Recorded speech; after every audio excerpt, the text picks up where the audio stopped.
First reading is from Genesis chapter 29, verses 15 through 28. Laban said to Jacob, "Because you are my kinsman, should you therefore serve me for nothing? Tell me, what shall your wages be?"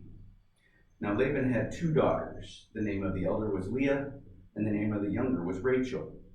Leah's eyes were lovely, and Rachel was graceful and beautiful. Jacob loved Rachel, so he said, "I will serve you 7 years for your younger daughter Rachel." Laban said, "It is better that I give her to you than that I should give her to any other man. Stay with me." So Jacob served 7 years for Rachel, and they seemed to him but a few days because of the love he had for her. Then Jacob said to Laban, "Give me my wife that I might go to her, for my time is completed." So Laban gathered together all the people of the place and made a feast. But in the evening he took his daughter Leah and brought her to Jacob, and he went in to her. Laban gave his maid Zilpah to his daughter Leah to be her maid. When morning came, it was Leah. And Jacob said to Laban, "What is this you have done to me? Did I not serve with you for Rachel? Why then have you deceived me?" Laban said, "This is not done in our country, giving the younger before the firstborn. Complete the week of this one, and we will give you the other also in return for serving me another 7 years."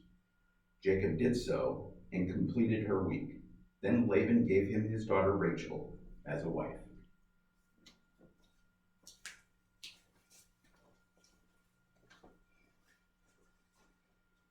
The gospel for July 26 is found in Matthew 13, beginning with verse 31.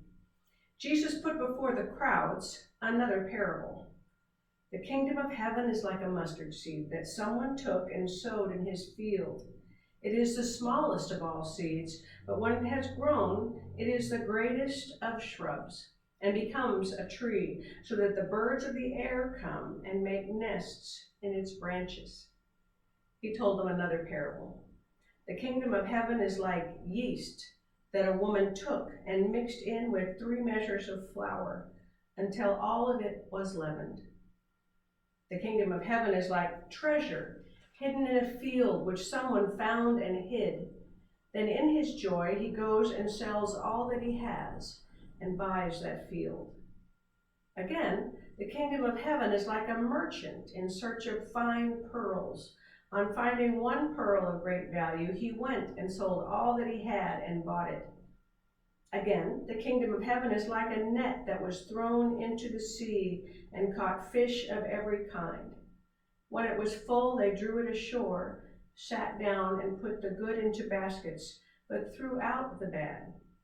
So it will be at the end of the age. The angels will come out and separate the evil from the righteous and throw away into the furnace of fire, where there will be weeping and gnashing of teeth. Have you understood all this?" They answered, "Yes." And he said to them, "Therefore every scribe who has been trained for the kingdom of heaven is like the master of a household, who brings out of his treasure what is new and what is old."